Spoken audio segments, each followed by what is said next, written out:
Good morning. I'm Andrea O'Neill. I'm Senior Policy Advisor for Racial and Economic Justice here at the White House Domestic Policy Council. This is a really, oh, thank you. Thank you. Our mighty team is led by Director Neera Tandon, who will bring opening remarks. We have a packed program, hopefully very exciting for you. So I'll be back and forth to introduce different parts of our program, but I'd love to introduce Special Assistant to the President, Assistant to the President and Director of the Domestic Policy Council, our fearless leader on racial justice and everything else, Neera Tandon.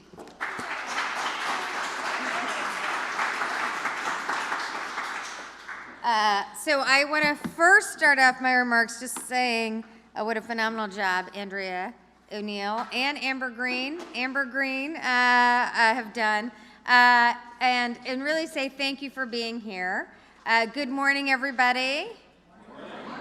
I feel like I worked in schools at one point, so I definitely want to do the good morning, and it's good to be with you. And I really just want to say a little bit about what we're doing here today, but really try to put this in a larger context for all of us, which is the President was incredibly proud to sign legislation to commemorate Juneteenth as a national holiday, and we're really grateful to have leaders here with us, Congressman Horsford, Congresswoman Lee, who are real champions and advocates of this. But it's really not about a national holiday or day off from work. It is really to commemorate a moment in time and our history. Obviously, we all know Juneteenth is about the day that the enslaved people in Texas, in Galveston, Texas, finally got word about their freedom. And it is fundamentally, this day is fundamentally about knowing our history. We are commemorating the knowledge of what happened in our country. And that is why we wanted to convene people today, because we know that history is under attack, that there are forces in our country who want to erase aspects of our history. And we see this in attacks on curriculum, attacks on AP African American history, attacks that manifest themselves as book bans. Fundamentally, these attacks are about changing our history. And why is that important? Because our history tells us so much and grounds us in today. So when we change our past, we change our present and our future.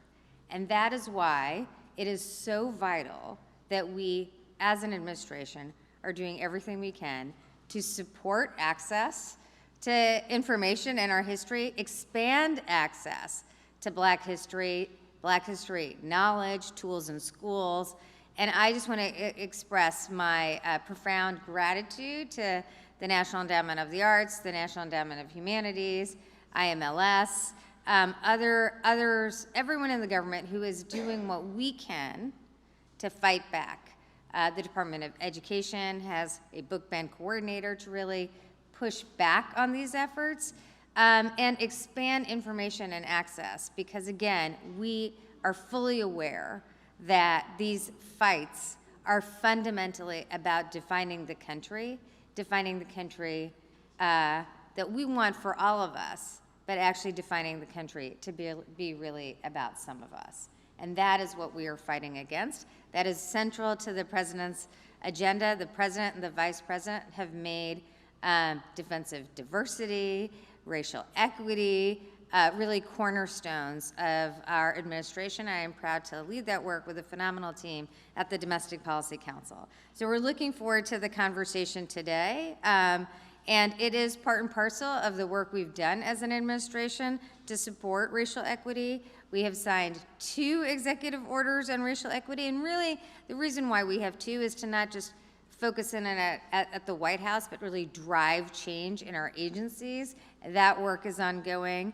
But we've also seen real accomplishments for the Black community. We have driven down Black unemployment rate to ensure we have the lowest rate of difference between Black and white employment, and historic levels of Black employment in our country. And a particularly focus for us is reducing the racial wealth gap, which we've seen historic gains in assets for the Black community. But really, we're here today to talk about the full context of the history, what's at stake, and I really look forward to our conversations. And I particularly want to thank again the work that we've done to ensure that we are doing everything we can as an administration, and I'm particularly grateful, as I said, to NEH and NEA, and really want to say a particular thanks to the President's Committee on the Arts and Humanities, which has been a critical partner. Bruce Cohen's here, he'll be speaking. He has been a critical partner to our work here today, but also you'll see some of their work in Juneteenth, which I know everyone is excited about our event on the South Lawn, but fundamentally, the President's Committee on the Arts and Humanities has understood this key connection between our history, our culture, and really a country that is for all of us and celebrates all of our contributions. So with that, I'm going to turn it over to my great partner and friend, and a person who is in many of these fights alongside us at the DPC, Mayor Steve Benjamin.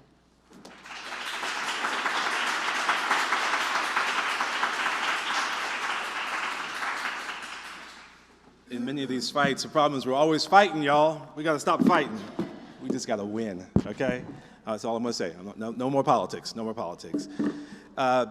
It's a real honor. Thank you, Neera, you and your entire team for being such great friends here at the White House, and we're so thankful everyone's here today as we celebrate Juneteenth. It's amazing how every holiday is important to celebrate, but every holiday is actually more of a collection of real facts that we're celebrating. We're celebrating Juneteenth today, but we're actually talking about the wonderful and beautiful and painful story of the African seed and American sun. It is a glorious story that we ought to celebrate every single day. And occasionally, we have the opportunity to convene as fellow citizens, as people who are devoting our time, our talents, and our treasures to try and make sure that this body politic will live up to its true creed, its true commitment. The reality is, y'all, is that folks in this room, y'all, we're going to be all right? The reason that we do the work that we do is to make sure that every other child of God in every zip code, regardless of who you are, whose you are, what your family name is, that you have the very same opportunity to live up to your God-given potential in this country. That's the reason why we do what we do. That desired future state doesn't just happen. It requires the toil, the sacrifice. It requires the marching, the crying. It has required the dying of so many lost souls who've gone on to glory so that we'd have the opportunity just to sit here in this space together, free from terror, bombs, and fire. That's our sacrifice. That's our commitment. That is what has led the Biden-Harris administration from day one. A true commitment to equity.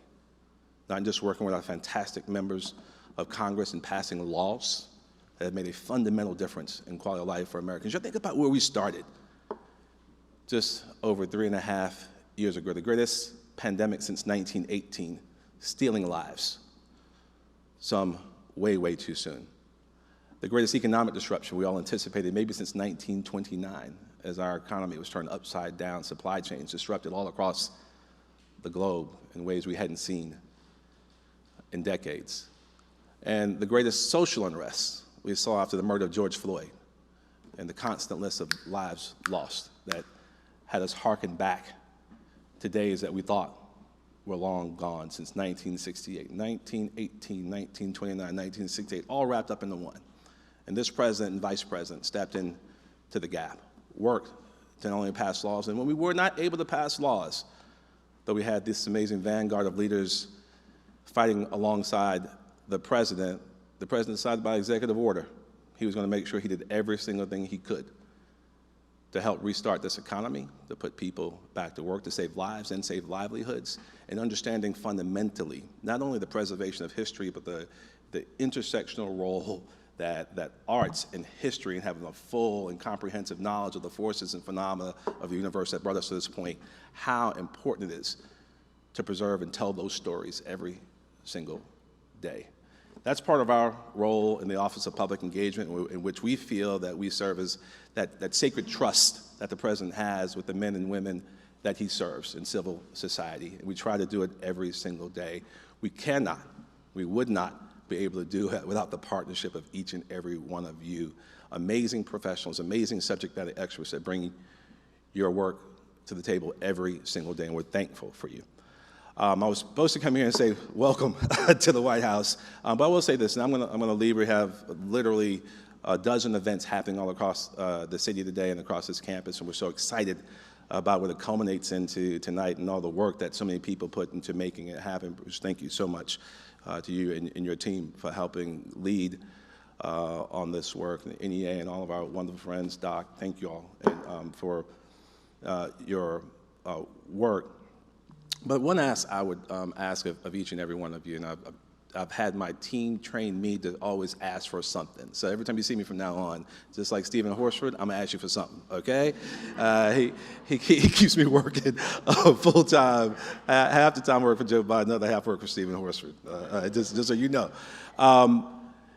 It's just, we have data, and then we have humanized data, the power of telling stories, and how the President's commitment to making sure that this country lives up to everyone's full potential is happening. Whether you're talking about unemployment numbers, historic lows, if you're talking about student debt relief, if we're talking about closing the black wealth gap, whatever it is, it's happening right now. But lifting those stories up in ways that people communicate in 2024 is so powerful. So I would ask each and every one of you, either your own stories or stories of people that you know and love and respect, help share those stories with us so that we can share those stories with others and connect with people not only in an intellectual way, but also in an emotionally intellectual way. That will help us tell the story that much better, and I think help preserve this one incredible republic for posterity. Thank you for all that you do. Thank you for what you represent. I hope and pray that each and every one knows that you're living history right now, and that not only the ancestors smiling down on each and every one of you in this room right now, but there are generations yet on board who are counting on you to continue doing the great work that you're doing. God bless you and keep you. Thank you. And I have the wonderful pleasure, I tease my friend, the chairman of the Black Caucus, but I will tell you, he knows, because first of all, I think my mom likes him better than she likes me. That's a whole nother story. But Stephen Horsford has been an amazing leader of the CBC. He's kept us on task and on time. We've got some great work to do together, and I'm so proud to call him a friend and brother, as well as chairman of the Black Caucus. Congressman.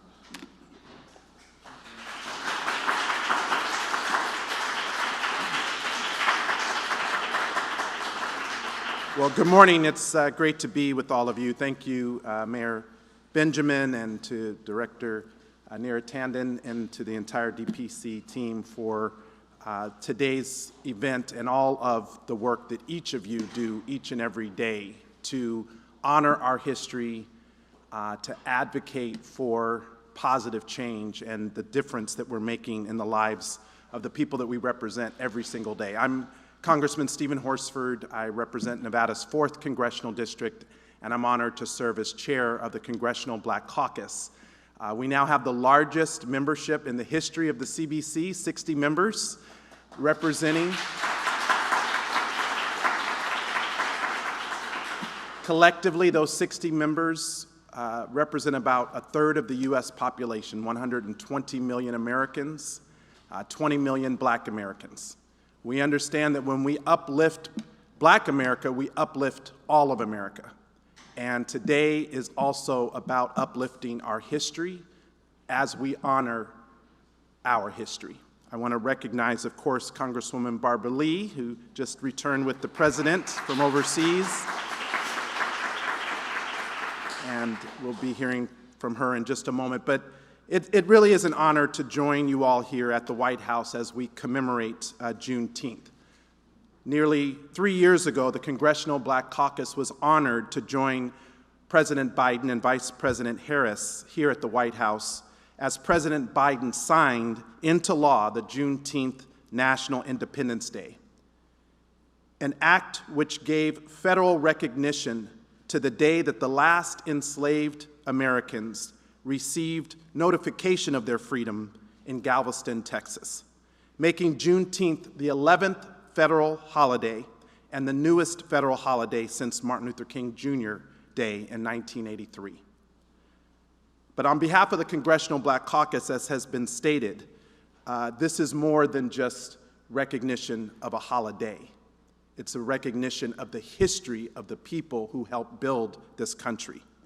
So I want to thank President Biden and Vice President Harris and the entire administration for making it a top priority to advance the economic stability, the health, and the education of our communities, and for your efforts to honor and to protect Black history.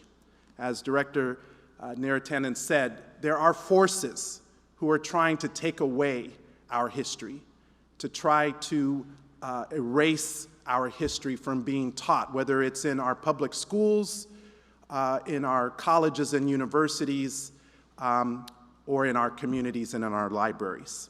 And we have one clear message: we will not be silent in this moment, and we will not go back.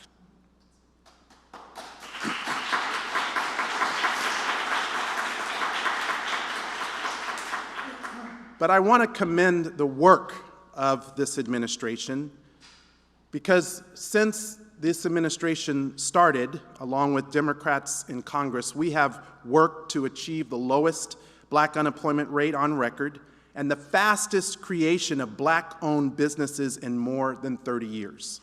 That's 16 million new businesses that were launched in the last 3 years alone, led in large part by Black women entrepreneurs. These achievements are milestones in our collective journey towards economic parity. But we know that there's more work to do when the Black-white wealth gap still stands at $284,000 for the typical white family compared to only $44,000 for Black families.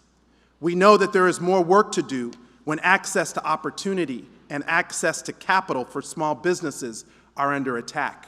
We know that there's more work to do, that despite the $16 billion of funding into HBCUs, that still doesn't compare to the endowment funding that other institutions receive. As a former small business owner myself, when I talk to people in my district and around the country, they understand how important it is to have a government that supports their dreams, their aspirations, and their goals as entrepreneurs. That's why I want to commend the administration, and specifically the Vice President, for taking issues of economic opportunity directly to the people. And we're grateful for her partnership as the Congressional Black Caucus rolls out our Black wealth and economic prosperity agenda in Congress for the start of a second Biden-Harris term, with Democrats in the majority in the House and with Hakeem Jeffries as the Speaker of the House of Representatives.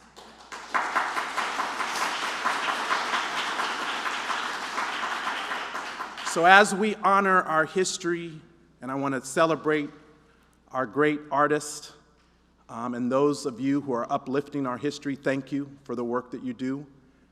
I also want people to know that there's action that also has to come from this work. So next week, with the leadership of Hakeem Jeffries and our House Democratic Caucus, we're actually doing a week of action across the country among all members of Congress in the House Democratic Caucus, led by the CBC. In the work of the Vice President and our economic opportunity tours, we're taking this directly to the people. So as we honor Juneteenth, we will also uplift the achievements that we have made to date and talk about the work that is yet to be done. That is how we uplift our history. That is how we continue the progress that needs to be made. So please join us in that week of action as we continue to celebrate this year's Juneteenth holiday. And with that, I'd like to bring up to the podium my dear friend and colleague. We say Barbara Lee speaks for me. She speaks for a lot of us, but she's a champion on the Appropriations Committee. Many of the appropriations that we've been able to secure, the investments that we've been able to secure for the American people, have been because of the hard work and diligence of Congresswoman Barbara Lee. She also serves as the co-chair of the Steering and Policy Committee and helps to shape the work that the House Democratic Caucus does every single day. Please join Congresswoman Barbara Lee to the podium.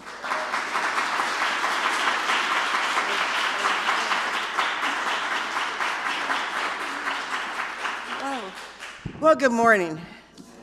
First, let me thank my chairman, Horsford, for that very warm and spirited introduction, but also for your steady and consistent and brilliant leadership. You know, managing 60 members of Congress who all think they know everything about everything, he is doing an amazing job. Not only on the policy front, but also on the political front. So give my chairman a round of applause, because he is, I see him every day. And how he navigates this on behalf of the people. And to Nira, I'm deeply grateful to you for your bold vision and your leadership, and thank you. Thank Benjamin, the entire domestic council team, also Andrea, and just all of you who are holding it down over here for justice and equity and freedom. And this convening is extremely important at this moment in time. Of course, to President Biden and Vice President Harris, I have to thank them for leading our country and delivering results. And that's what they're doing. And understanding why racial equity is central to a functioning democracy in our country. And to all of you who are such powerful and passionate leaders on so many fronts, thank you for reminding the world that Black history, yes, is American history. And let me just take a moment to salute our woman warrior, Congresswoman Sheila Jackson Lee, for her tenacity, her brilliance, and her passion with her legislative efforts in leading to this historic Juneteenth federal holiday legislation, and wish her a full recovery as we keep her in our prayers. And also, you know, the hard work of Ms. Opal Lee, who's dedicated many decades of her life to bring awareness to Juneteenth so that our history is told accurately and commemorated appropriately. But she also reminds us, which is what we're doing here today, is that we must not stop now. Now, I was born in Texas, in El Paso, Texas. My great-grandmother was born in the 1840s in Galveston, Texas. And my grandfather in 1867 in Galveston. And so Juneteenth always has been a part of my family tradition. President Biden and Vice President Harris, they have been steadfast in advancing the purpose of Juneteenth as a national holiday by advancing racial equity efforts on many initiatives, such as, which has been said earlier, through student debt cancellation, historic investments in HBCUs and minority-serving institutions, record-setting job creation in the Black community, and understanding the necessity for wealth building to repair the damage of over 250 plus years of enslavement of our ancestors. They have supported our efforts for the first time ever in disaggregating data for socially and economically disadvantaged businesses. I'm a former 8A contractor, and believe you me, we see now the total picture because of the Biden-Harris administration supporting these efforts. Setting up offices of equity and inclusion in all of our federal agencies, and I am laser focused because of my work on the Appropriations Committee and ranking member of State and Foreign Operations on the State Department and USAID, and seeing the leadership there in terms of this administration. They signed legislation to end lynching. I want to remind you of that. They did that. You did that. They understand the systemic barriers resulting that we see each and every day in racial disparities in all aspects of our country and are doing something about it. As the Democratic representative to the United Nations, I was proud to speak before the General Assembly and let the world know that the administration signed legislation to acknowledge for the first time in American history that we have a national holiday commemorating Juneteenth and its significance to this administration's support for racial justice, equity, and inclusion, and establishing offices to connect us with the diaspora throughout the world, the African diaspora. Now, some forces in this country want to rewrite, restrict, and erase Black history, roll back progress, and restrict the promise of America to a select few. But make no mistake, we will not let them do that. No way. I tell you, we see this every day on the Hill. I see this every day. We see court decisions, congressional, legislative, and appropriations efforts to eliminate diversity, equity, and inclusion initiatives by this administration. The rise of hate crimes and white supremacy, efforts to ban books and deny that systemic racism is evident every day, as witnessed in the wealth gap, Black maternal mortality rates. We know how the legacy of chattel slavery is manifested in our country, but this administration, they're cracking and breaking those chains. Yes, the truth must be told. Enslaved Africans built America. And we must remember that and tell that story. Tell that story. And many of you have supported my legislation to establish a Truth, Racial Healing, and Transformation Commission. And yes, to study and develop reparations, and many congressional efforts in supporting racial equity and inclusion. Truth-telling and reparative justice will secure equity and justice for all.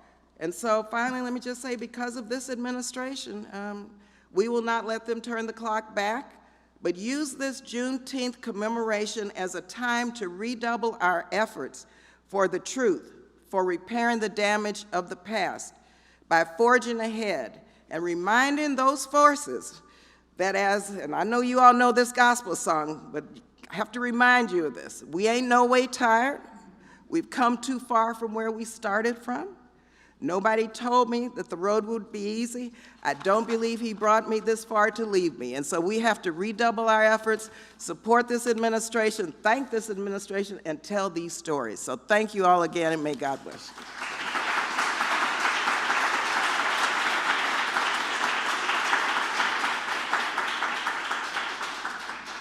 Thank you so much. Now we're going to hear from Bruce Cohen, Oscar and Tony Award-winning and Emmy-nominated producer and co-chair of the President's Committee on the Arts and Humanities. Bruce. Good morning, and thank you, Andrea, Director Tandon, Director Benjamin, Director Perez, and members of Congress. It is an honor to be here as co-chair of the President's Committee on the Arts and the Humanities, also known as PCAH.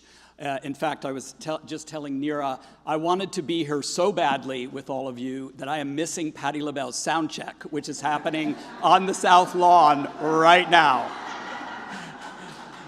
And by the time we hear the last panel, I will have missed Gladys Knight's sound check as well. PCAH is an advisory body to the President on cultural policy. Along with my co-chair, Lady Gaga, the committee is comprised of leading artists, scholars, museum and library practitioners, and philanthropists.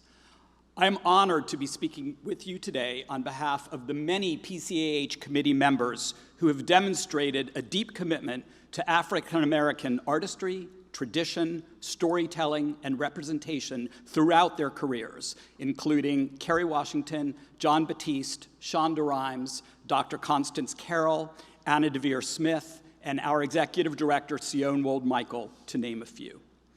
Mayor Benjamin was, as a Hollywood producer, I know firsthand that regardless of the industry, this work requires dedication, rigor, and allyship. Now I'll get to Mayor Benjamin, who assigned us to tell our stories, and my story begins with the first movie that I ever worked on, which was the original version of The Color Purple, and the most recent film I produced in conjunction with the Obama's production company was Rustin.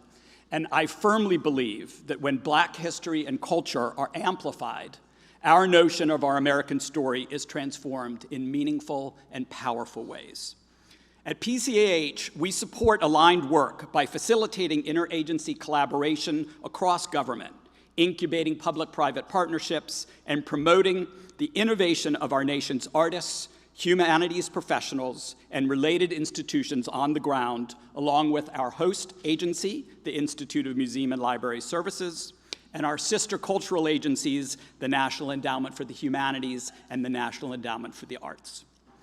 Although the committee has been appointed for just under a year, we have been busy at work making policy recommendations, initiating research, and establishing 7 new programs. Throughout the summer and fall of 2024, PCAH will partner with nonprofit organizations and federal art and humanities agencies to launch initiatives that address sustainability and capacity challenges of historically Black communities. This work includes improving emergency preparedness in Black communities that have experienced generational loss and displacement due to climate-related natural disaster. Additional programs will facilitate cross-sector dialogue on the development of culturally sensitive artificial intelligence, explore improved arts integration in Black communities historically disrupted by infrastructure projects, and promote coordinated policy on ethical returns of African and African American cultural heritage in the museum sector. Alongside federal partners, PCAH will also pilot locally driven placemaking projects with libraries in historically Black cities and territories. Among our first public-facing initiatives, as you have heard, is our collaboration to present tonight's Juneteenth concert on the South Lawn of the White House in collaboration with the Burns Brothers, and I truly believe we have quite the treat in store for those of you who are going to get to attend this evening. This event spotlights the significance of Black history and Black musical traditions while educating a broad audience about this new federal holiday that has been a staple among Black communities for generations. Through a blending of arts and the humanities, we will share the enduring lessons of Juneteenth, which remind us that freedom and democracy require our active participation. PCAH's work weaves together the complexities of our shared history, culture, and experiences in ways that strive to solve some of the most pressing issues of our time, because we know our nation is made stronger by acknowledging and rectifying historical inequities. In celebrating Black creatives and preserving Black history, we honor the resilience and ingenuity of communities who have built and shaped our remarkable nation. On behalf of the President's Committee on the Arts and the Humanities, thank you for your leadership to protect and uplift Black history and culture. We stand with you in the continued work ahead. And now I'll just take a point of personal privilege, because in the Small World Department, I am happy to say that the person following me is a close friend of both me and my family. So it is my pleasure to introduce the Assistant to the President and Director of the White House Office of Intergovernmental Affairs, Tom Perez.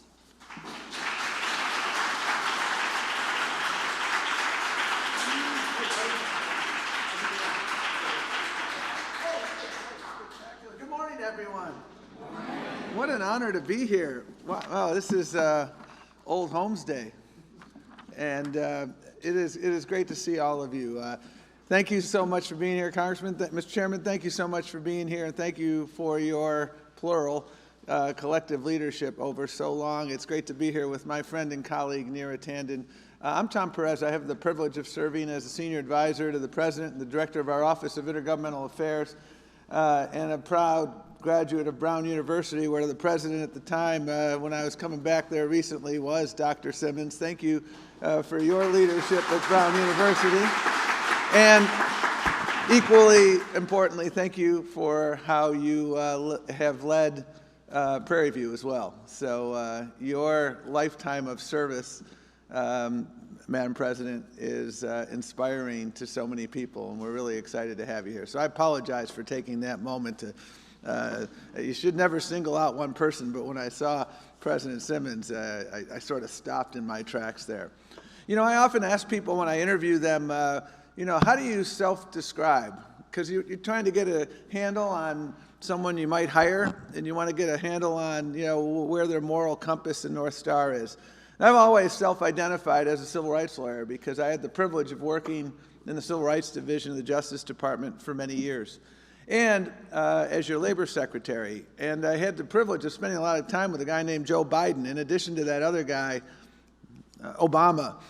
And, you know, civil rights is truly the unfinished business of America. I went to communities across the country, and I would see, frankly, America at its worst, all too frequently. But I would invariably see America at its best. And when Joe Biden took over as your president, and Kamala Harris as your vice president, on day one, we remember what the world was like January 20th of 2021. We were literally a couple weeks removed from an insurrection. We had our democracy was imperiled. We had a pandemic that was killing people. And what the president understood, and what Juneteenth is about, is he understood at that moment that moments of gravest crisis, if we look at history, are also the moments of greatest opportunity. You look at the two most tumultuous decades of the 20th century were the 30s and the 60s. And the laws I enforced in the Civil Rights Division were, this is a slight overstatement, primarily a product of the Civil Rights Movement of the 60s. And the laws we enforced at the Labor Department were, slight overstatement, primarily a function of the New Deal era of the 30s. Those moments of gravest crisis were also, I would argue, the two most impactful decades of the 20th century, where we built out our social compact, a compact that endures, a compact that's taken a few body blows from time to time, but a compact that indeed endures. And President Biden understood that this moment in time is that third opportunity. And day one of his presidency, he issued an executive order. One word. It was a very long executive order, but one word stands out: equity. He understood that if we did things right, and you look at the remarkable investments under the president's leadership, the various laws, whether it was the American Rescue Plan, the Bipartisan Infrastructure Bill, the Inflation Reduction Act, the CHIPS and Science Act, his point in issuing that equity-related executive order was to make sure that every dollar that got spent was processed through an equity lens, that zip code never determined destiny.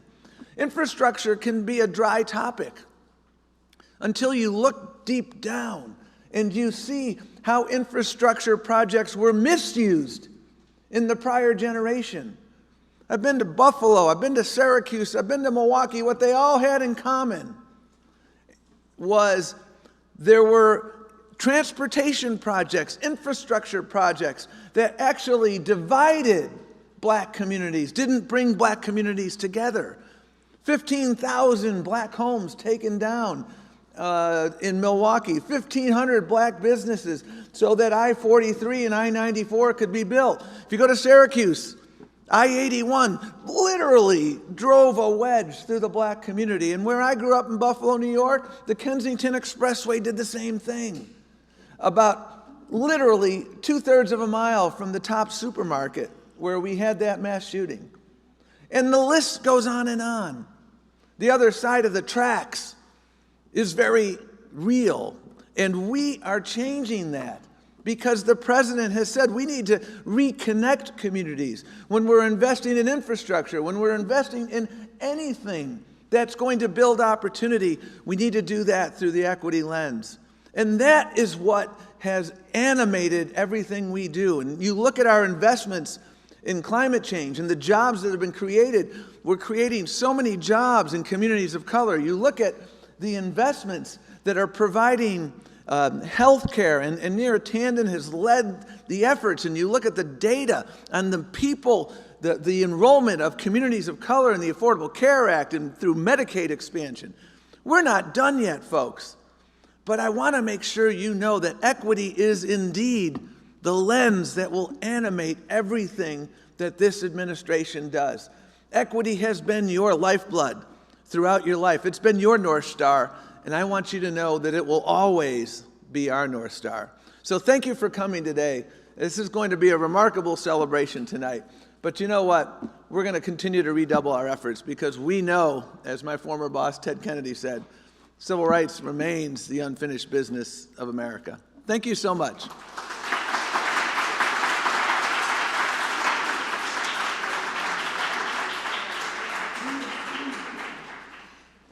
Thank you, Director Perez.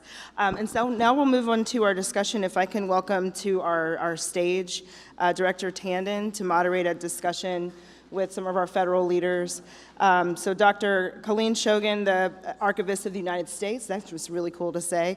Dr. Maria Rosario Jackson, Chair of the NEA, the National Endowment for the Arts. Shelley C. Lowe, Navajo, Chair of the National Endowment for the Humanities.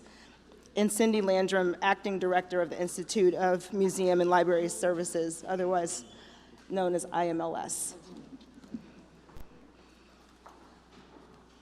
Good morning, everyone, again. I'm really excited about this panel because it's critical that people see the crucial work we're doing. I know this will shock people, but we're running behind time here a little bit. I really just want to get right into it, and I think everyone sees everyone's bio here, so I'm not going to spend a lot of time on the bios because I really want to hear from all of our leaders here and our fantastic federal partners. I'll just say we are really pleased to announce in our fact sheet we put out this morning the great work that's happening across the federal government to support, expand access to, really spread knowledge around our history, Black history, which is America's history. And when we started this work, we didn't really know it would take place against the backdrop of real fights around our history, but we're really appreciative here in the White House of the leaders here. So I am just going to start it off and turn to Dr. Colleen Shogan to really just spend 2 or 3 minutes on your work as Archivist of the United States around the support for our country's museums, library systems, cultural institutions, creative communities. We'll all be talking about that, but just how you are thinking about access to this history. Thank you so much, and it's such an honor to be here today. I'll be brief. I'm going to highlight some of the ways that you can access African American records at the National Archives. So the first thing I would encourage you to do is to visit us, because we do put a number of our most prominent African American records on display, and we're coming up on a very big display next week, June 18th, 19th, and 20th. We will have on display at the National Archives building just right off the mall here in Washington, D.C., the Emancipation Proclamation, and also General Order Number 3, which is, of course, the orders that are commemorated by Juneteenth, signed June 19th, 1865 in Galveston, Texas. So we will be putting those records on display. Anybody can walk in and see those in our rotunda. We're going to do extended hours from 10 o'clock to 7 p.m. Because last year when we put these two documents on display, as soon as I left in the morning when we put them on display, the line was all the way around the building. So we are going to extend those hours. And if you aren't already aware of this, I also want to make you aware of the fact that this time time last year, I made a significant announcement about the Emancipation Proclamation, which of course we hold at the National Archives. We will be putting that on permanent display at the National Archives beginning in 2026 in the Rotunda, along with the Declaration of Independence, the Constitution, and the Bill of Rights. That will go on permanent display. We're going to take 2025 to do necessary conservation on the document, which is required before we can put it on permanent display. But starting in 2026, which is of course the 250th anniversary of the United States, I invite you to come and visit us again, as really that document, which begins the story, I think, of emancipation, African American history in this country as full and equal citizens, to see that document in conjunction with our other foundational documents in United States history. So please come visit us. The second way that you can interact with our records is to do research at the National Archives. We have 42 locations all across the United States. We hold many of our records of African American history here in Washington, D.C. and in College Park, Maryland. Just an enormous, I can't even get into the breadth of the records that we hold. Some of them where we have strengths are in that time frame of the Civil War and post-Civil War Reconstruction. So we're talking the Freedmen's Bureau, Freedmen's Village, Freedman Bank, which really are very important for African American genealogy. And we also hold the records of the enslaved people who built two very important buildings here in Washington, D.C., both just to the east of us, namely the White House and the United States Capitol. Those are very important records to me. I used to work at the White House Historical Association, which has done terrific work in researching the history of enslaved work to build those two important buildings symbolizing freedom and democracy in the United States. And then the last thing I will say is if you can't come and visit us and you're joining us online here this morning, there are a number of ways that you can learn about African American history at the National Archives at archives.gov on our website. We have a terrific African American record specialist. His name is Damani Davis. He writes a terrific African American blog, history blog, that we have at the National Archives, along with other archivists that you can interact with. We have terrific online programs. We recently did one on the history of Freedmen's Village with the Arlington Cemetery, where that was located previously. And we have ways that you can interact with our records. We're currently transcribing the records of African American revolutionary soldiers who applied for pensions. So if you actually want to interact with those records online, you can't come visit us, you can do that and help us transcribe those records so we can provide better access to them to all Americans. Thank you very much. Thank you. Thank you. So I'm going to be really tough here because we're on a tight timeline. So I want to next go to Dr. Maria Rosario Jackson. And I really wanted to focus, you've done a tremendous amount of work with HBCUs and really at the regional level to drive access and support, and really welcome your comments. Good morning, everybody. Good morning. It's wonderful to be here with you all, and for the National Endowment for the Arts to play a role as we help to lay the foundation for how Juneteenth will be commemorated as a national holiday.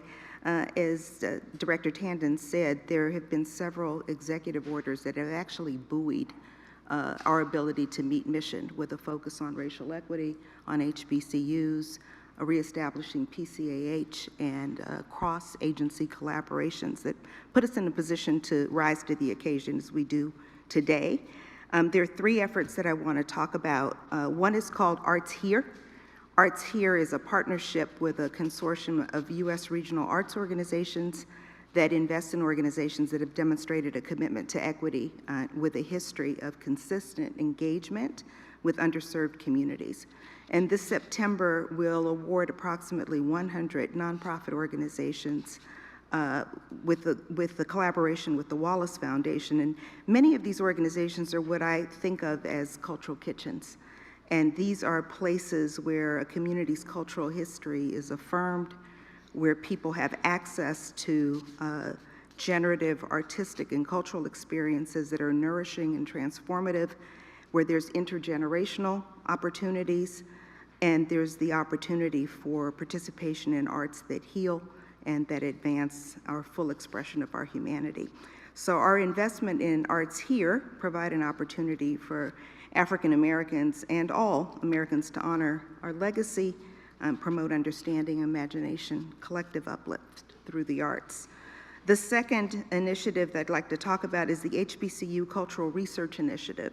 So this spring, the NEA, in partnership with the Advisory Council on Historic Preservation, the U.S. Department of Education, Library of Congress, NEH, and IMLS, we began a new mixed methods research study to map the arts and cultural assets of historically Black colleges and universities. So this includes analyzing regional arts and cultural workforce needs and detailing how HBCUs are partnering with state and regional arts organizations to preserve heritage in these institutions. And our commitment to bolstering our relationships with HBCUs, it's core to advancing equity and justice, as was said earlier, the specific focus on the cultural dimensions of HBCUs, and I think the recommendations that will follow will help us to ensure that we're stepping in to help enable HBCUs to continue doing the crucial work of telling our stories on our own terms, expressing those stories in our own voices, and making sure that it is to our benefit and to the benefit of the entire country.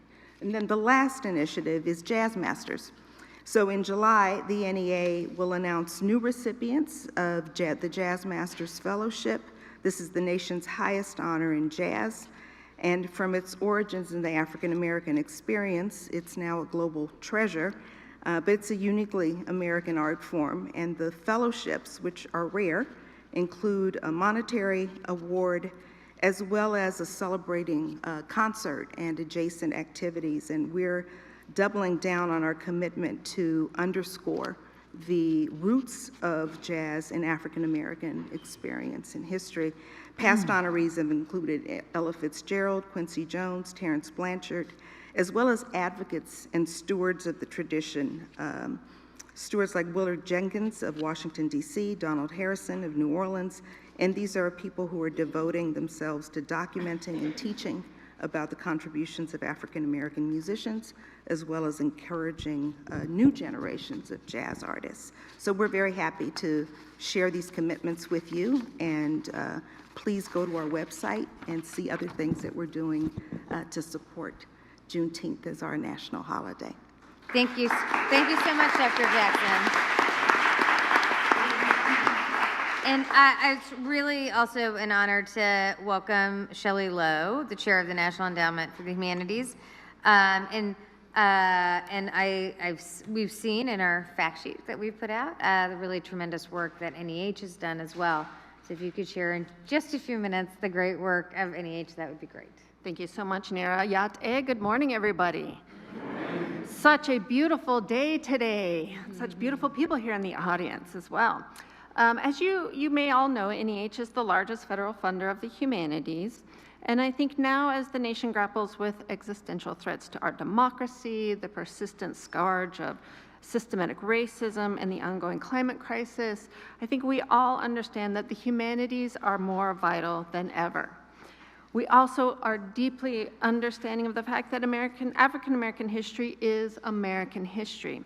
And NEH has a very proud track record of funding robust humanities projects across our nation that deepen public understanding of African American history and culture from 1619 to the present.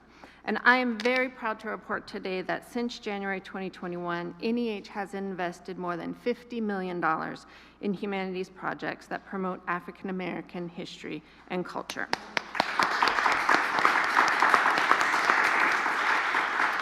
We have many wonderful examples, just a couple in particular, funding to support the research and development of the first full-fledged biography of civil rights leader and U.S. Congressman John Lewis, funding for K through 12 educational programming in partnership with the National History Day, and of course, production of dozens of documentary films, museum exhibitions, discussion programs, all to engage public audiences of all ages in African American history and culture.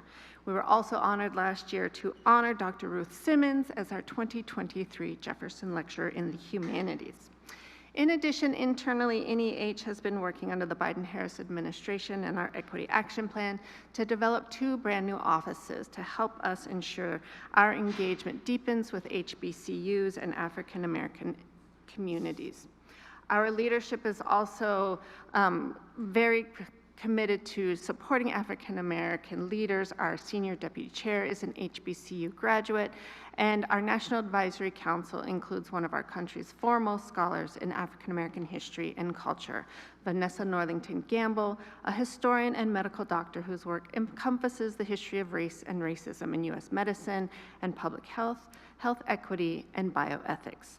But today, I am pleased to announce that NEH will establish a nationwide program focused on celebrating Juneteenth and promoting African American history and culture in the lead up to the 160th anniversary of Juneteenth in 2025. These new actions, thank you. These new actions will include a number of things, including new funding opportunities in all 50 states and jurisdictions to support reading and discussion programs, traveling museum exhibitions, and interactive workshops about the legacy of slavery and emancipation, as well as the origins and the significance of Juneteenth, lectures on pivotal moments in African American history and culture, films and documentaries on the ongoing struggle for freedom, new free and classroom-ready educational Juneteenth content for K through 12 educators, and other efforts to preserve African American history and culture at the community and state level. These programs will culminate in a grand celebration of Juneteenth in 2025, bringing together local communities across the nation to commemorate the end of slavery in the United States and reflect on the progress and challenges faced by African Americans throughout history. We are so delighted to be a part of this work. I invite everyone to also go to our website, NEH.gov, to view some of our resources through our NEH virtual bookshelf on Juneteenth. I am so delighted to be here. I look forward to continuing conversations and, of course, to supporting this work for all Americans. Thank you. Thank you so much. Thank you, and thank you particularly for the announcement today. And now I'd like to introduce Cindy Landrum, who's the Acting Director of the Institute of Museum and Library Services. And if you could just share what you guys are doing as well, that would be very helpful. Sure. Thank you, Director Tandon. I'm Cindy Landrum, and the IMLS is the primary source of federal funding for the nation's museums and libraries. And we are also the proud host agency for the President's Committee on the Arts and Humanities, and to work with the entire committee under the leadership of Chairs Bruce Cohen and Lady Gaga. This partnership with PCAH underscores a shared commitment to enhancing cultural policy, fostering innovation, and ensuring that the arts and humanities remain vibrant and accessible to all. Together, PCAH and IMLS uphold the arts and humanities as essential pillars of a democratic society, with libraries and museums as culture keepers acting as key institutions for this civic infrastructure.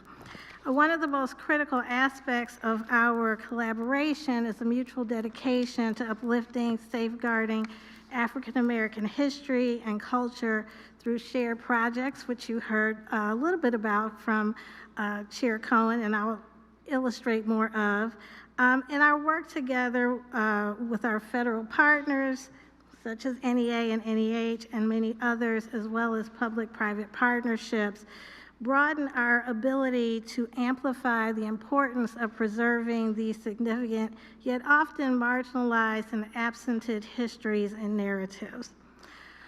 For instance, as Chair Cohen shared, we are excited to work with PCAH along with the Library of Congress to pilot a libraries and creative placemaking project, which will focus on communities in Los Angeles and St. Croix. The project will focus on African American communities as well as veterans networks, highlighting and preserving their rich, vital stories and understanding that many are contending with issues of suppression and censorship. Additionally, in the fall, PCH and IMLS will also collaborate with Native American tribes and African American organizations to facilitate the ethical return of Native American and African American remains and cultural heritage to ensure that they are rightfully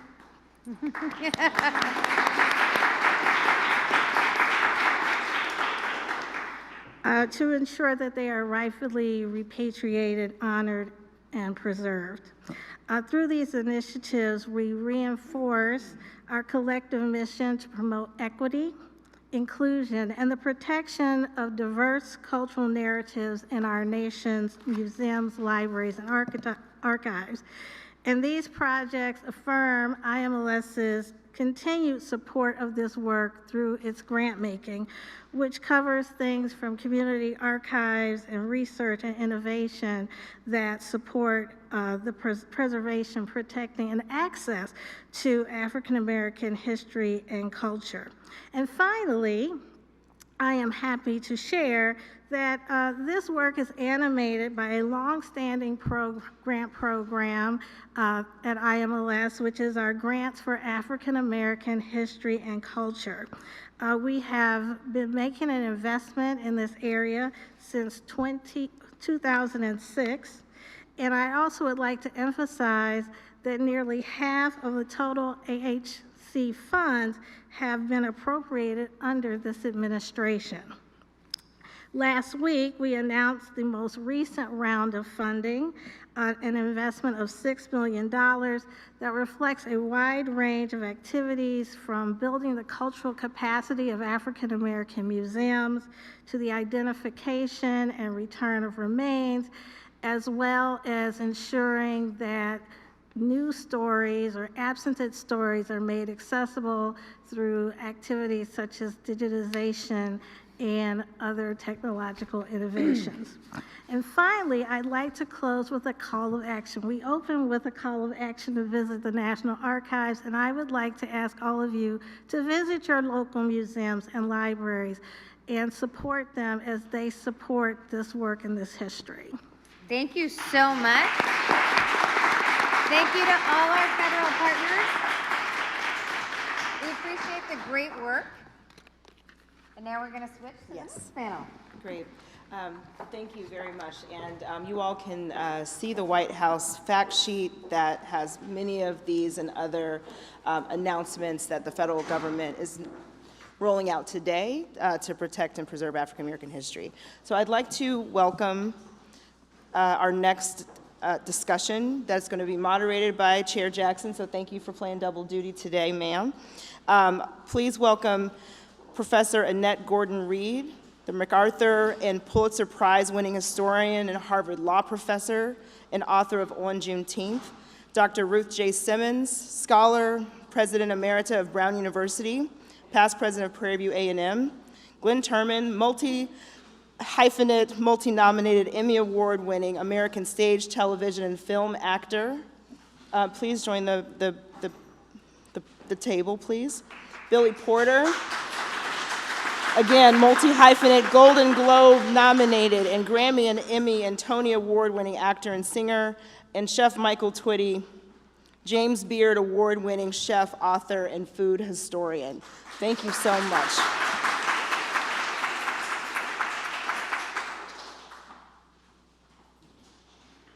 Thank you, Andrea. Hello again, everybody. And a little bit ahead of calendar, happy Juneteenth. It is an honor to welcome everyone into this keynote conversation, and it is just a privilege to be with such an esteemed group of luminaries as we begin to celebrate Juneteenth and delve into a conversation about the importance of affirming, preserving, and advancing African American history and culture, the importance of telling the truth, and the critical role of the arts and humanities in all of this. We're blessed to have at this table artists, writers, scholars, culture keepers, heritage holders, leaders, or as President Biden has called artists, truth tellers, bridge builders, and change seekers.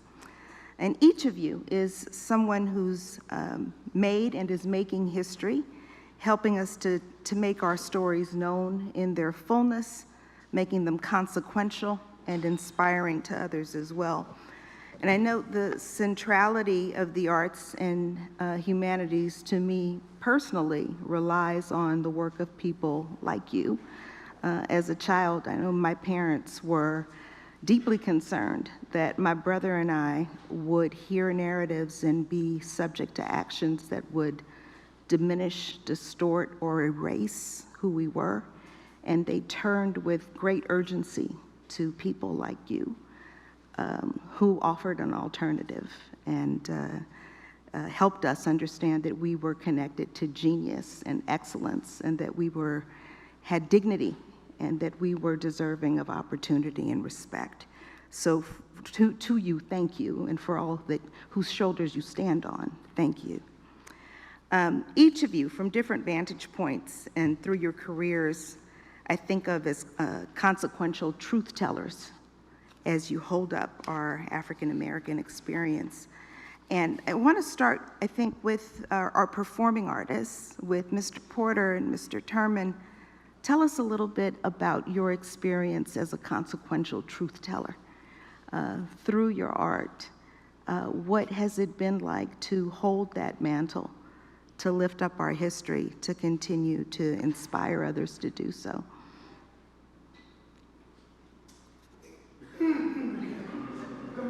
Which one? Oh, that's the button. Sorry for my voice. I was at Gay Pride. I headlined yesterday, so forgive my voice. I started in the church, singing at 5 years old. I'm first generation post-civil rights movement. I came out when I was 16 years old in 1985, right at the beginning of the AIDS crisis. And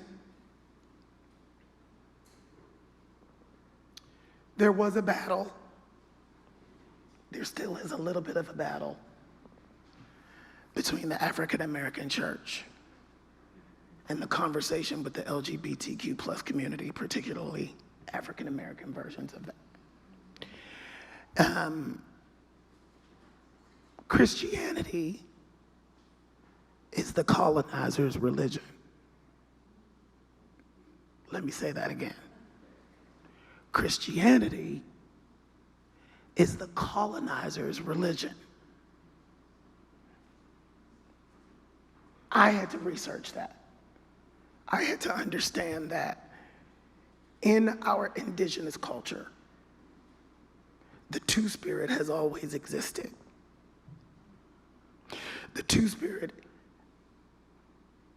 has the male and the female in one, and the direct connection to spirit that protects and heals the tribe. So therefore, when I found that out, and I was able to ground myself in a history larger than myself, right? I'm 54 years old. I hated history class. I did not know why.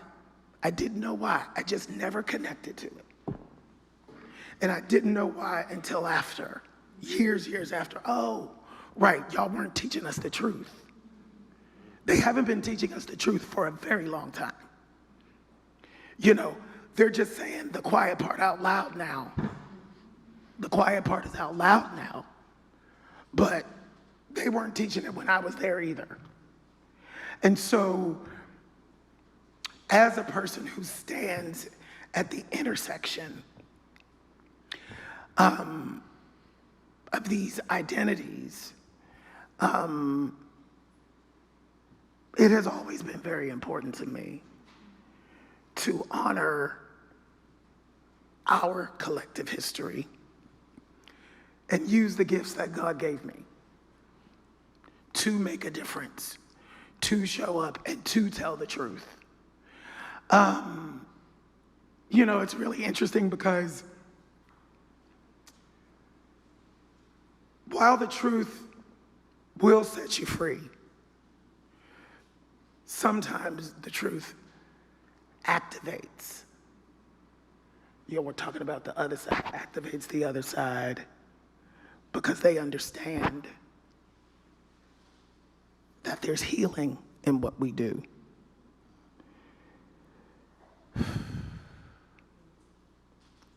We are so sick right now. We are. And I'm not scared of that because I've lived long enough to know that we always win. Love always wins. We're going to be fine. We just have to teach a new generation that it takes work and that it takes effort, right? You know, for me, it's about the educating, the history, educating the next generation to understand that freedom ain't free and that the work continues. I was blessed enough to have a brief audience with Representative John Lewis before he passed, about 6 or 7 years before he passed. And, you know,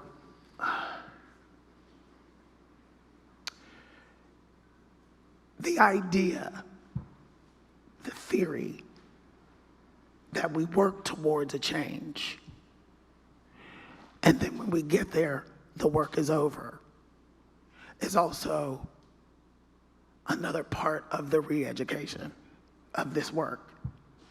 The work is never over, right? When they go low, we go high, absolutely.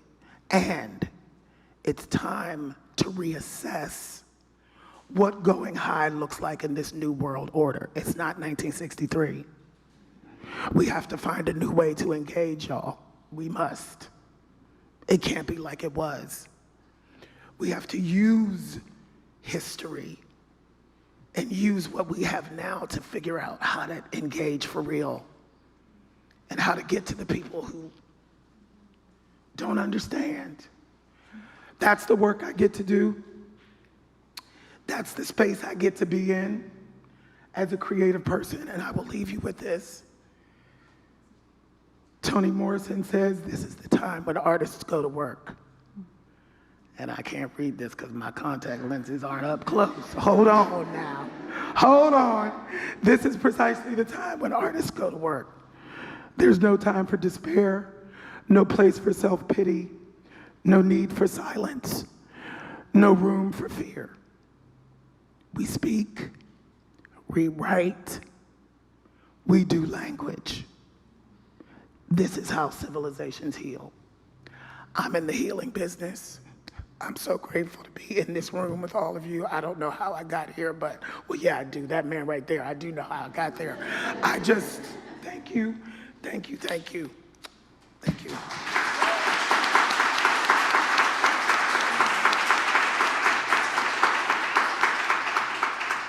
Mr. Terman. I'm such a renegade. Once upon a time, you see, every person on God's green earth was black. That's long ago, long before they had any of this troublesome slavery business. See this hand? Sure is white, for the rest my body be so black. Feet, the same way, but I'm not going to show them to you, because I reckon the sun done played with me too, but I has always been black. But there was a time, all the white folks blacker than me. It's back yonder them times they say everybody were Negras. There were nobody else but Negras. But the news come that there was a lake or a pond or some water somewhere that if you go, you wash in it, you come out white. Well, I don't reckon the Negroes are getting along no worse than they are today, but they want to change themselves back then, just like they always has. So, them would go in the water and wash, and it was coming out just as white. And the kink will wash out their hair. Oh, well then the Negroes start coming so fast, the water start going down. And it was turning kind of yellow, murky. So them would go in and wash what's coming out kind of yellow. They call them mulattoes. But just then, all the Negroes had got there. There were so many Negroes. Not enough water for them all to wash in. So they get down on their hands and their feet. They walk like this, trying to get white. But the water, it never covered their hands or their feet. So they come out, the inside their hand is white, underneath the feet is white, and the rest of them black. And that's the way it is today. Except when the whites and blacks have children, then they come out for any color, from noon to midnight. The griot, we are griots. We must keep our history amongst ourselves by telling our stories. Talk to your parents, talk to your grandparents, talk to your children. Tell them where you come from. It don't matter what happens in the schools if you bury it in them now. You tell them the story. Teach them the story. The school and a place of education is education, but it's not knowledge.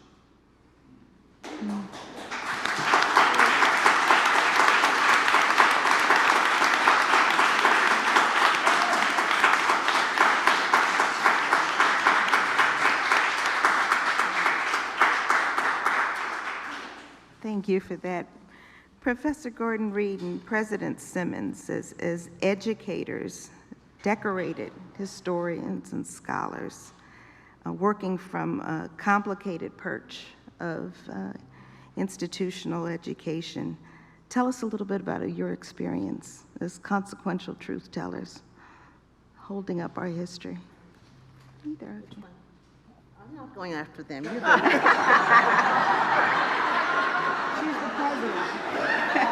She's the president, so I have to go along with what she does. Well, it fits nicely with my story. I got into the truth-telling business by dealing with the subject that had interested me since I was a child, and that is this whole question about whether or not the third president of the United States had children with an enslaved woman, and the historical profession's insistence that that was not true. And not only was it not true, but it couldn't be true. And obviously it could have been true, but the idea that it couldn't be true was tied to the idea that the third president of the United States, the members of the founding generation, were the people who began America and made America essentially a white country. And to say that a man who had been the third president had spent 38 years living with a woman of African descent and having children with her would suggest that he was not white in some way, and would also suggest that America was not white in some way. So I began the truth-telling business by looking at evidence, looking at what people had said about it, what African-American people had said about it, looking at other kinds of information, looking at the way the stories that Jefferson's family, legal family, told about this, the way it didn't really fit the facts and the circumstances, and made the determination that a man named Madison Hemings, who told the story of being the son of Thomas Jefferson and living at Monticello, what he had said was likely true. And fortunately, this was 1997 and 1998. They did DNA testing on descendants, and it corroborated what I said, which is something that is not, it doesn't typically happen in history. You don't have science come in and weigh on what it is that you're writing about, but that happened. So that was my first foray into it. That is a story about Virginia, a story about the Randolph family, the Hemings family. On Juneteenth, my second, well, not my second foray into it, but the one that's most pertinent to today, is about Texas. And having lived in the Northeast for a number of years and having people ask me, you know, what's up with Texas? What's going on? Try to explain this place. I wanted to use my family story to tell that, to tell the history of Texas and to make people understand that the reason it has many of the problems that it has today, the reason it is the way it is today, is because it was part of the Old South. It's not the West. It's not just cowboys. It's not just ranchers and oil men. It's a story of enslavers and the legacy of enslavers through Jim Crow that touched me 100 years after Juneteenth when I integrated the schools in my town. And that story, I think, is a way of connecting to my family's past. It is so important, and this is one of the things that I hope happens with Juneteenth when we get past the tendency to make it into all the other kinds of holidays with mattress sales and white sales and so forth, things like that, is to be a time when people talk to their grandparents. Take the history of the older people in your families and to develop this oral history so that people can't lie to your family, can't hide the truth about what American history has always been. So history for me has been about that. It's not just looking at the past for no reason. It's about connecting to the present with an idea that it might have influenced the things the kinds of things that we do in Houston, I mean, in the future, because it's a story of a continuing struggle that African Americans have been on. One of the most poignant stories that I like to tell is about 5 African American men in Houston who were formerly enslaved. They pool their resources and they buy land to celebrate Juneteenth. These people are confident. This was 1875. They were confident that their generation, that the generations down the line would continue to remember that day and to keep it alive. And so that land is now Emancipation Park in Houston, which still exists, which I've been to as a child to celebrate. So this notion of a connection to the past and telling truth is central to what I try to do and what Dr. Simmons has been doing as well. So thank you.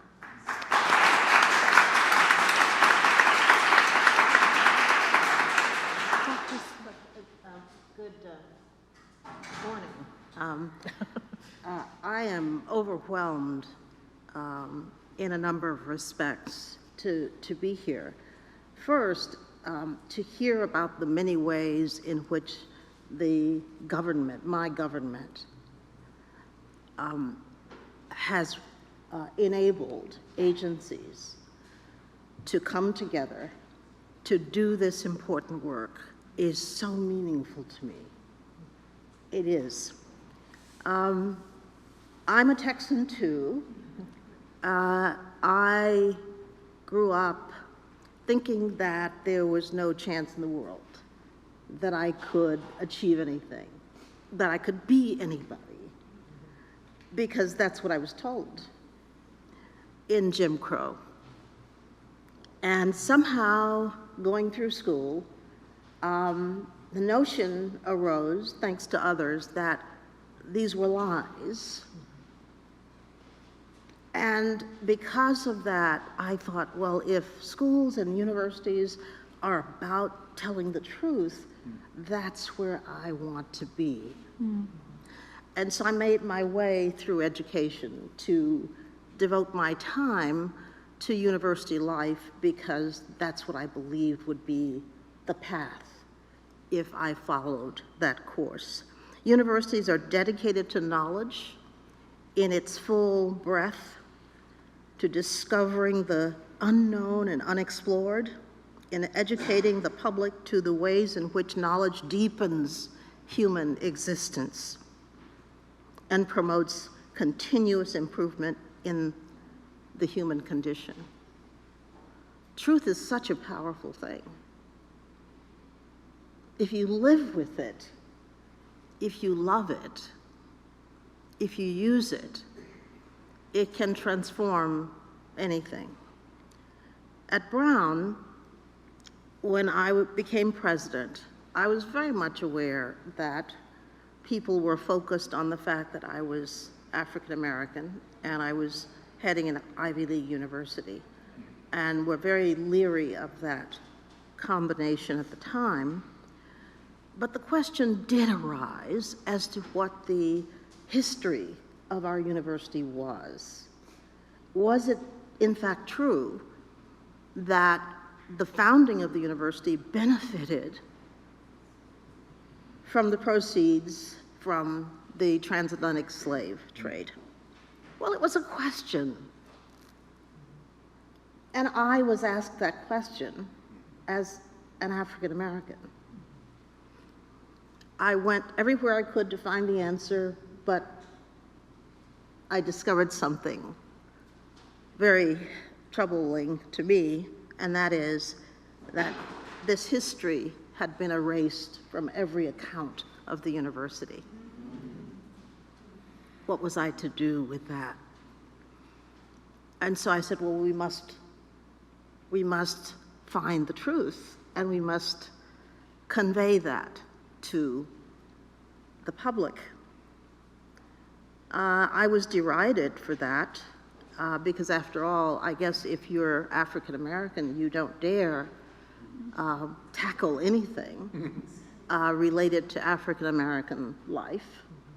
You're supposed to pretend that you're like every other president who's ever been the head of an Ivy League university. So I'm looking at Larry Summers at Harvard and thinking, well, you know, they really want this to be a Larry Summers tackling this question, but not a Ruth Simmons, apparently. But I persisted because I thought there was one incontrovertible aspect of this, and that is that universities are about truth. And if we're not, you shouldn't trust us to explore knowledge. You shouldn't trust us to deliver research. You shouldn't trust us with your children. And if we are about truth, let's do the work of truth. And so whenever people ask, but aren't you concerned about your legacy? Aren't you concerned about what's going to happen to you if you do this? My only answer was that this is about truth-telling, and we are going to tell the truth.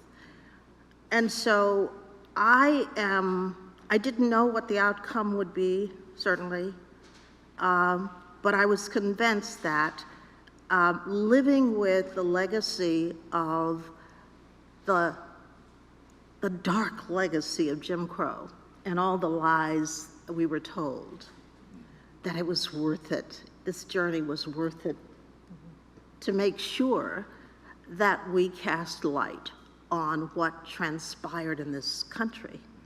This is my country. Texas is mine. And I am free to pursue the truth in its full depth, no matter what anybody says. And so we did that, and now, of course, 20-some years later, many institutions have followed what we did. And I just got a copy of the Yale report, done masterfully by David Blight. Have you read that? I have a copy of it. Extraordinary. So imagine what it took for people to say the truth.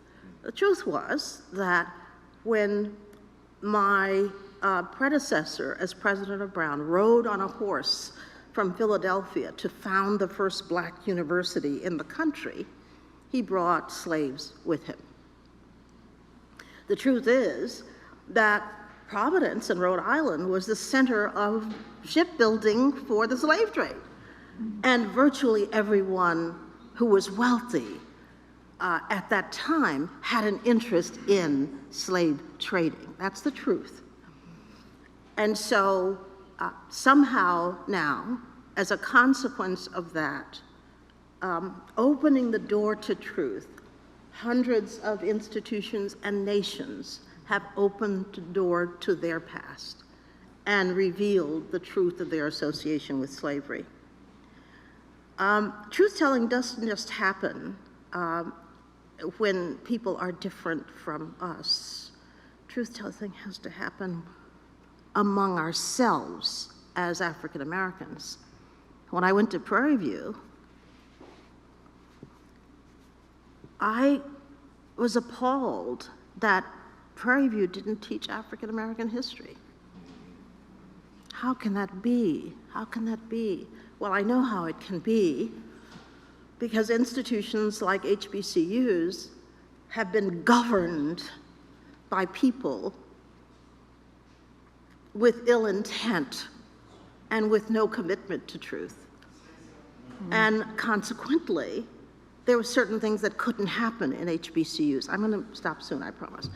There were certain things that couldn't happen in HBCUs. My son, who is here, went to Morehouse. We went to black colleges and we couldn't find a course on jazz. We couldn't find a course on our history and our culture. And so I declared, without getting permission from Governor Abbott's board, that my first obligation was to see that African American Studies was created at this African American institution.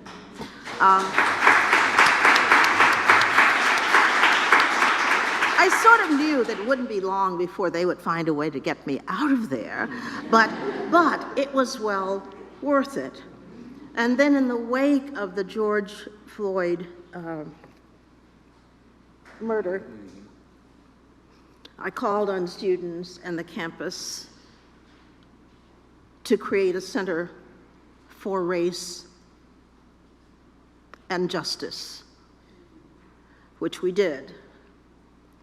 And of course, then the dictate came out that we were to eradicate anything having to do with diversity and with black people. How do you do that in a black institution?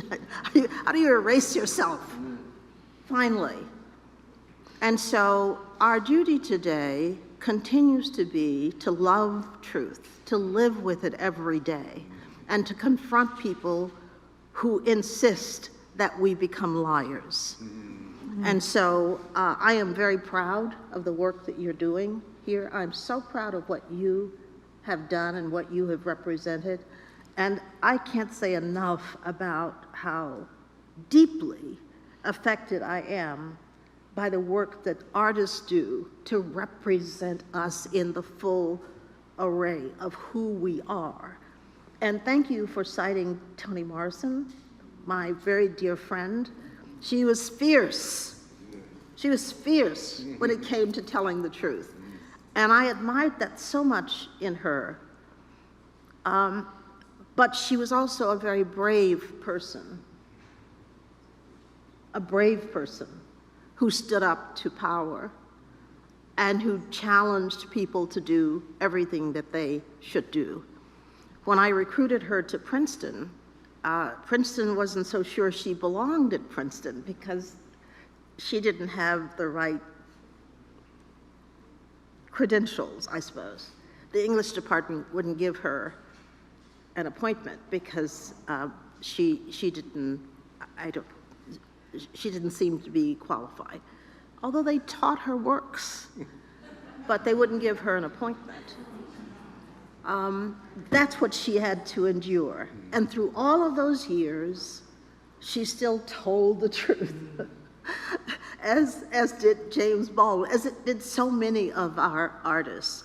Okay, I'll stop there. I just can't. I am so thankful that celebrating Juneteenth as a kid in Texas, when it wasn't a big deal to anybody else, but we celebrated on the church grounds.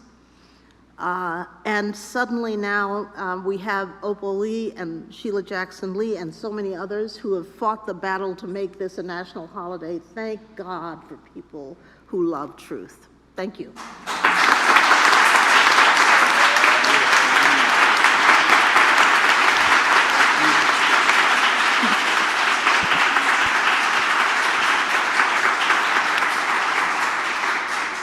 So, Mr. Twitty, you have lifted up a crucially important element of our history and our experience that too often doesn't get the attention that it deserves, and that's our foodways, our culinary traditions, and the ways we've nourished ourselves physically, emotionally, spiritually, Please tell us about your commitment to truth-telling through your work, your beautiful work.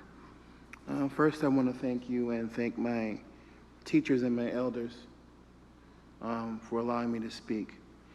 Happy National Soul Food Month. You know? My intersections, being queer, being Jewish, being black, being Southern, mean that I got a lot of work to do. Tonight is a Jewish holiday, that's why I can't attend the concert.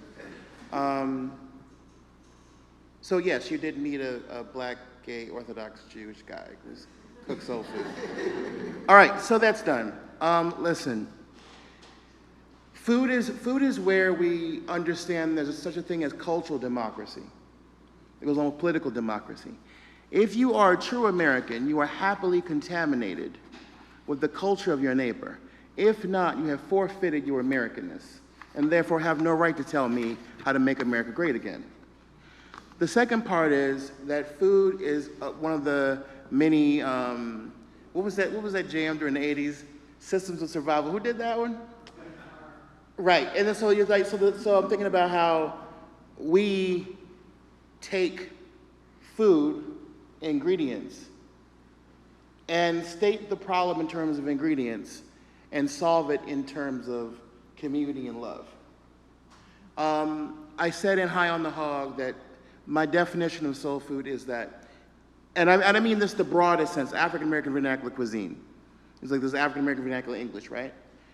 Is that soul food can only be expressed in the terms of you don't know it until you eat it, because it's an invisible quality like love and God.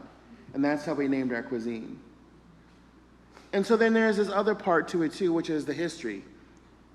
I don't say with any pride that I'm one of the few people who does what I do.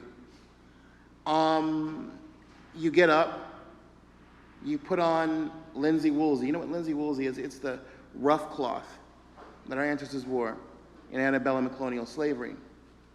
And the kerchief, and you do things that other people don't want to do. I mean, some people have, maligned my name and said, oh, he cosplays being a slave. No, first of all, wasn't no damn slaves, they were enslaved. Enslaved is a condition, slave is an identity. There is a difference.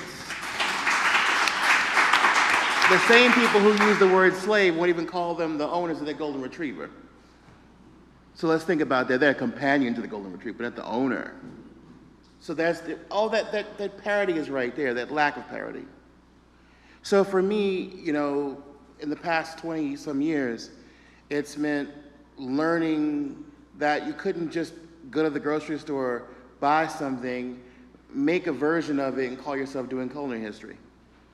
No, you have to understand the various species, and then not just that, the parts of the animal, like anatomy class. To be able to specifically describe what bone is in the dirt, where our cabins are, where our graves are, beneath golf courses, beneath apartment buildings. And those of you who are Southern, when that includes Maryland, you understand that most of the gated communities have the same name of the plantation that used to be on that land. They're right there. The ancestors are right here with us. And so in our tradition, our indigenous tradition, food is not just for the living. It's for the other spirit as well. Back and forth, it's a relationship. So it's about cultivating relationship, but it's also about assuming the truth of vulnerability. When I wrote The Cooking Gene, I had to do something, put myself under the microscope. I had to figure out, okay, I've got to deal with all the stuff, all the baggage. I tell our generation, our millennials and Zs and alphas, I said, the problem is no one ever sat you down and said, you didn't ask for this baggage, but this is how you're going to manage it. And so I had to deal with that for myself. And so, on the continent, they say you got to be able to call on 7 generations. Well, I can call on 9.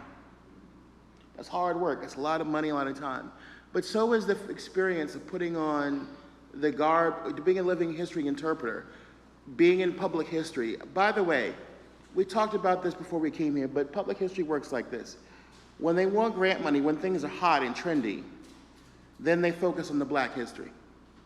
And then a Pharaoh comes along who knows not Joseph. And then everything changes for the next 5 to 10 years.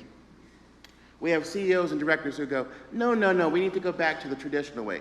Once I did a barbecue in Texas. Don't tell anybody it was pork involved. And I remember my wonderful friend who was not black, who had invited me there. It was a crowded thing. My good friend Tony Tipton Martin was there. It was packed, sold out. And one of the old school directors leaned over to her and said, and within earshot of me, I think that was on purpose, I think you need to change your priorities.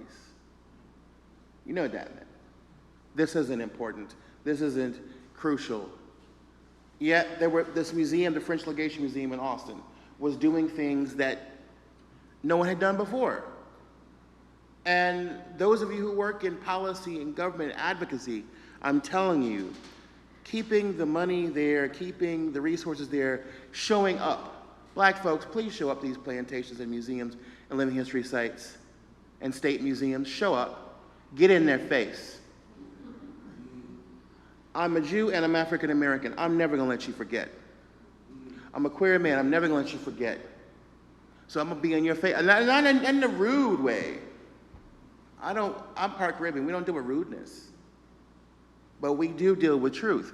And when we show up and they have a product, they can't say things like, the black-eyed peas spread throughout the South when the Confederate soldiers who were hungry started eating them for the first time, and that's why Southerners eat the black-eyed peas. I saw that face you just made, exactly. But unless we're there to uncover, to say basically, nah, that's not responsible. What was Thomas Jefferson's favorite vegetable? The crowder pea. What's a crowder pea? It's a version of the black-eyed pea. What was his favorite meat? The guinea fowl. What was Robert E. Lee's favorite dish? Fried chicken. What about George Washington? Hoe cakes with molasses. I didn't hear nothing about no roast beef and Yorkshires and all that. I've been to Europe. I've been to West Africa. In fact, we've taken black chefs from the Caribbean, African American, and Latin, all black groups, to Senegal and Gambia, to Ghana, to Benin and Togo, and Cameroon for 2 weeks to learn their heritage, all up to the gates of the pandemic. And so when I'm putting I'm not a reenactor. I'm an interpreter. I'm a 21st century person with a knowledge base who has had to learn the scientific name of everything from Diospyros virginiana, the persimmon, to suscrofa, the hog, to be able to tell people who think they know better exactly what we're dealing with here. And I don't want to be the only one. I don't want that. I want our children to be able to go, wow, I want to be a culinary historian. Wow, I want to learn how to cook that way. Everybody's like, oh my God, what will happen if everything goes away? We'll lose our technology. Well, I'm going to be good. I'll be straight. Because I listen to grandma and granddaddy and them. But not only that, but I know how to cut wood, even though I hate it. And it was very butch, though. Honey, I am a bear. But the bottom line is that just the ability to speak about these things, to understand, to teach them, is a lot of work, and it's not going to be completed in my lifetime. That's the part you also have to acknowledge. We, too, are part of history, and history moves on, whether we like it or not. And we cannot contain all the variables. We are colloquial and discretionary to our age. So, I don't know. I think people think of food as being illusory and not very important, but they do so because it comes from our mothers. And they don't respect women. And that's why culinary history, for so long in the academy, wasn't given its true due, because it was seen as domestic. Misogynist elements didn't even understand the idea that, but I swear to God, if I have a different hue, and I slap on some tattoos and I grow my beard out, I might be able to get away with selling that. But that's the wrong corner, and I'm the wrong seller, if you know what I mean. But I just want to say thank you to you for acknowledging the power of this, because through culinary history, today we had a thing at Monticello with Jose Andres is coming out. And it was amazing to cook in that kitchen, but even more amazing when Lenny Sorensen herself took me through that process of like, this is where the actual kitchen was, this is where James Hemings did his work. And to feel that presence, I gotta tell you, last note, when you go to these places and you do this work long enough, you understand that when you go in, you open a door, but when you leave, you gotta close it, because not every ancestor was an angel. I don't mean that in a judgmental way. I mean in a sense of lack of closure. You feel the anger, you feel the hurt, you feel the regret. You honestly get whispers in your ear like, why doesn't anybody know my name? I hated this. I'm not honorable because I suffered, because of my trauma. That's not what makes me honorable. The fact that I loved made me honorable.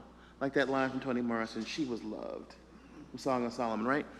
And you go in these spaces, right, you gotta close the door, because if you don't, you go home really bitter and angry, and you sob and you cry. You don't know why you have these emotions. Because guess what? You like Whoopi and Ghost. You're taking them with you. But I promise you this much, my chicken ain't never burned. Megyn Kelly's chicken burned, but mine never did. Because when I go into those spaces, the first thing I do is I say, who were the cooks here? What were their family names? And I start pouring libation. And I start talking to them, and I say, look, I'm only here for a short period of time. I want to lift your name up. I want you to be present in this kitchen. I want you to be happy with the fact that you're seeing the generations understand not only what you went through, but that system of survival that you passed down to us. And so that's the thing. Your homework is go home, write down everything you remember and know. I don't care what background you come from. Your next homework is, if you don't have the grandparents and the parents, talk to the elders in the community. And then talk to the children, because sometimes the children are little recorders that you don't realize, see things that the elders don't see. And map out your neighborhood. If you come from a historically black neighborhood, black and brown neighborhoods, we're losing businesses and the cultural geography of those spaces. So that's your homework. And cook. None of these delivery services, none of these food in the box. Our forever problem will always be who made the potato salad.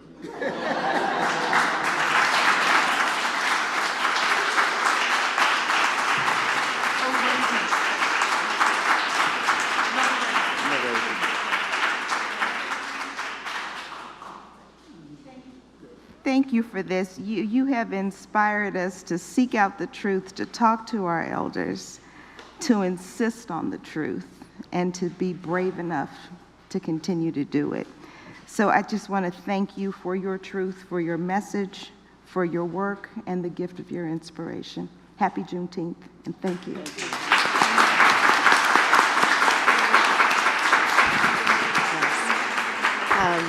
Thank you to our esteemed panel. That was soul food. Thank you so much.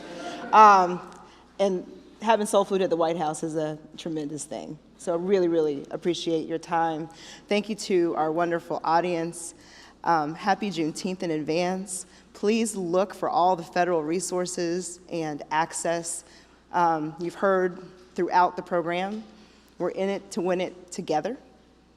This is a coalition of the willing and those that are now truth-seeking, truth-telling, and are dedicated to preserving Black history as American history. So thank you for joining us this morning.